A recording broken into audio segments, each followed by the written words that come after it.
नमस्कार, स्वागत है आपका आज की मेरी इस कक्षा में। From my previous session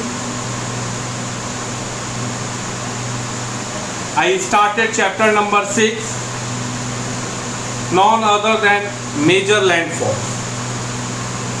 so major landforms, it means we have to study about mountain, plateau, plain। यही तो पढ़ना है ना, इन तीन चीजों को समझना है। सबसे पहले जो एकदम बेसिक जानकारी होनी चाहिए वह है 2D representation. In 2D representation, 2 dimensional. Why? Because आपको जो मैं पढ़ा रहा हूँ वह तो बोर्ड पे पढ़ा रहा हूँ ना, इसमें लंबाई और चौड़ाई है, मोटाई कहाँ है? मोटाई आप देख तो नहीं रहे ना, वो तो पीछे है। तो 2D रिप्रेजेंटेशन में अगर आपसे पूछा जाए कि मेंटेन और establish a relationship between mountain as well as plateau and as well as plain, so how you can establish the relationship between mountain, plateau, पूरा लिख रहा हूं ताकि अब तुम ये नहीं हर रहा कि माउंटेन, प्लेट्यू और प्लेन में कैसे रिलेशनशिप बनाया जाए। अब ये देखो, एकदम मैंने पहले एक ड्रॉ किया जीरो लाइन, मतलब सरल, एकदम समतल सतह। अब इस समतल सतह पर समझना है तीनों के प्रकृति को। समतल सतह पर समझना है तीनों की प्रकृति। यह जो समतल है यह प्लेन हो, यह जो समतल है यह प्लेन हो गया। तो मान लो कि यहाँ से यहाँ तक प्लेन। उसके बाद जो हल्का सा जो एक हल्का सा ये क्या हो गया? प्लेटू। और जो और ज्यादा ऊंचाई हो गया तो मतलब ये क्या है? ये एक आपका प्लेट्यू है और ये क्या हो गया? माउंटेन। इससे अच्छा चीज नहीं समझेंगे। मतलब क्या? ये जो पिक्चर में बनाया इसका मतलब क्या है? एक्चुअली मेरे हिसाब से इन तीनों के क्लासिफिकेशन में शेप की तो चर्चा होगी, प्रॉपर्टीज की चर्चा होगी, नेचर की चर्चा होगी, तमाम चीज अपनी अपनी विशेषताएं होंगी प्लेन, प्लेट्यू और माउंटेन में। लेकिन the most important thing is the height from the surface of the earth, almost near by, भूतल से थोड़ा ऊपर, मैदानी इलाका।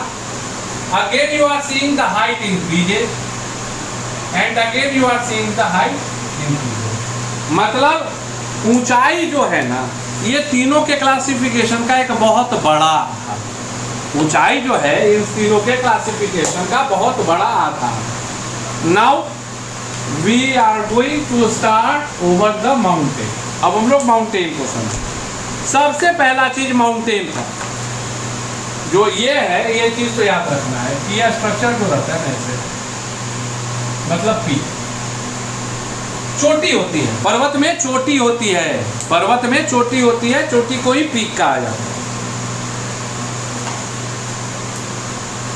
इसको बेस कहा जाएगा और इसको स्लोप कहा जाएगा, है कि नहीं? तीन तो इंपॉर्टेंट टर्म आ गया। आधार, जो पर्वत का आधार है, ऐसे बना, तो ये बेस हो गया, या स्लोप हो गया और या पीक हो गया। एकदम दिमाग में आपका बैठ गया कि नहीं बैठ गया? बैठ गया होगा, बिल्कुल सही बात है। अब ऊंचाई ज्यादा होगी पर्वत की, जैसे हिमाद्री है, हिमाचल है, शिवालिक है, तीन टाइप्स है माउंटेन का, हिमालयन रेंज का। तो ज्यादा ऊंचाई वाला जो इलाका होता है उसका आप सुनिएगा कि जो पीक है वो हमेशा बर्फ से घिरा होता है, हमेशा बर्फ से घिरा हुआ होता है। और इन्हीं जगहों पर क्या बनता है? ग्लेशियर बनता है। क्या बनता है? ग्लेशियर बनता है। क्या बनता है? इसी सभी इलाके में किस चीज का निर्माण होता है? ग्लेशियर्स का निर्माण होता है। सुनते हैं ना कि ऊपर में पहाड़ पे, पर्वत पे ग्लेशियर है, चोटी के आसपास, छोटी बड़ी चोटियों के बीच में, और वो टूटता है, ग्लेशियर से पानी निकलता है। मैंने आपको नदियों के विषय में जब पढ़ा रहा था तो मैंने आपको बताया था कि जो सदा नीरा मतलब जो सदाबहार नदियाँ होती हैं उनका उद्गम स्रोत जो है वो सामान्यतः ग्लेशियर ही होता है। अर्थात in another way we can say that such kind of rivers which is having the water almost in complete year, over the complete year, that the source of the river is glacier. Bharat में Siachen glacier, Gangotri glacier, ये सभी हैं, प्रमुख glaciers हैं। Yamunotri, Gangotri, Siachen. Ultimately bottom line fact you have to keep it in your mind that all these glaciers lies in the Himalayan region. ये जो तमाम प्रकार के ग्लेशियर्स हैं, ग्लेशियर को हिंदी में हिमनद कहते हैं, हिमनद हैं, वह कहाँ पाए जाते हैं? हिमालय की पर्वतमालाओं में, हिमालय की पर्वत श्रृंखलाओं में पाए जाते हैं। The glaciers give rise to perennial rivers. Perennial rivers means कि भैया सदा पानी रखना, सदा नीरा, जिसमें जल हमेशा रहे। माँ गंगा में बुलाया, तो जो माँ गंगा है आप कभी भी नहीं सुनते होंगे। अगर आप लखीसराय, पटना, मुजफ्फरपुर, हाजीपुर, किसी भी इलाके में, बाढ़, बख्तियारपुर, मोकामा, साहिबगंज, इलाहाबाद, कानपुर, आप कहीं भी अगर रहते हैं तो डेफिनेटली आप ये नहीं सुनते होंगे कि गर्मी में पानी सूख गया तो गंगा के इस घाट से उस घाट चले गए, मतलब गंगा को हम लोगों ने क्रॉस कर लिया। आप बाई वॉक नहीं करेंगे। क्यों? जल कम होगा, जल ज़्यादा होगा, लेकिन गंगा, यमुना, जो ब्रह्मपुत्रा, ये इस प्रकार की नदियां हैं जो सदैव अपने नदी के क्षेत्र में, अपने प्रवाह के क्षेत्र में जल को रखती हैं, कम या ज़्यादा। So such kind of rivers is going to be considered as perennial rivers. याद रखना। अब सवाल आता है कि कॉन्सेप्ट तो अच्छा दे रहे हैं सर, माउंटेन्स पे चर्चा शुरू हो गई, जो ऊंचा है, ऊंचाई ज़्यादा माउंटेन्स है, और ऊंचाई के ही आधार पे मैंने आपको बताया कि हिमाद्री, हिमाचल, शिवालिक, ये तीनों हिमालयन रेंज है, but they are having their own name. Himadri, Himachal, Shivalik, मतलब जो सबसे ऊपर है चाइना की तरफ से, जो सबसे ऊपर हिमाद्री, हिमाचल, शिवालिक, तो मतलब हाइट के आधार पे उनका वर्गीकरण किया गया। तो क्या पर्वत के प्रकार होते हैं? तो हाँ जी, होते हैं। कई आधार हैं जिनके आधार पे पर्वतों का प्रकार बनाया जाता है। The classification of mountains is based on different point of view, in which some point of view we have to discuss. And the different mountains region, basically we are classified the mountains into 4 types. Mountains को 4 प्रकार में बांट दो। Fold mountain, पहला क्या हो गया? Fold mountain. दूसरा क्या है? Block mountain. दूसरा क्या है? Block mountain. तीसरा क्या है? Volcanic mountain.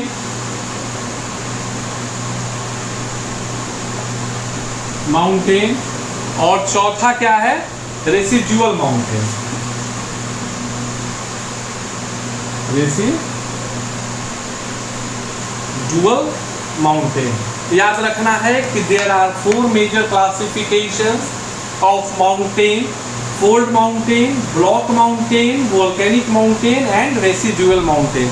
यह जो 4 प्रकार के पर्वत हैं, इन्हीं को हम लोगों को समझना है। That what do we mean by fold mountain, what do we mean by block mountain, what do we mean by volcanic mountain and what do we mean by residual mountain. तो अब देखो एक चीज़ समझो, मैं जैसे जब विद्यार्थी जीवन में पढ़ता था ना, तो जो आसान चीज़ होती थी उसके कॉन्सेप्ट को पहले समझ लेता था, ताकि भैया अब एक चीज़ से तो बचत हो जाए।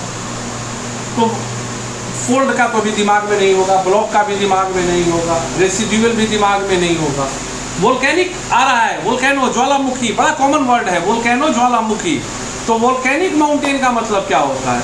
अरे सीधी बात है भैया, such kind of mountains which is involved in the volcanic activities is known as volcanic mountain। मतलब वह पर्वत जो ज्वालामुखीय घटनाक्रम से जुड़ी हुई होती है, चाहे वो जीवित ज्वालामुखी, सुसुप्त ज्वालामुखी या मृत ज्वालामुखी, that kind of mountains comes under volcanic mountain. तो कम से कम एक चीज तो तय हो गया ना कि हाँ भैया एक चीज तो जान रहे थे सर, आपके अंदर भी कॉन्फिडेंस आएगा, you will increase the confidence कि चारों का चारों नया नहीं है, एक नाम मैंने सुना है, I know one name of the types of mountain, और यह बच्चों के अंदर सकारात्मक ऊर्जा का संचार करता है। So in my next session I will start my journey to give you the explanation over fold mountain, afterward block mountain, volcanic mountain, residual mountain. So it's my humble request to you that if you are not having the book, so kindly take the book, and if you are having the book, then whenever you will listen my voice, you will hear my visuals, then compare it with your textbook, ताकि चीज़ें आपको और आसानी से सरलता से समझ में आए। तब तक के लिए लगे रहिए, पढ़ते रहिए।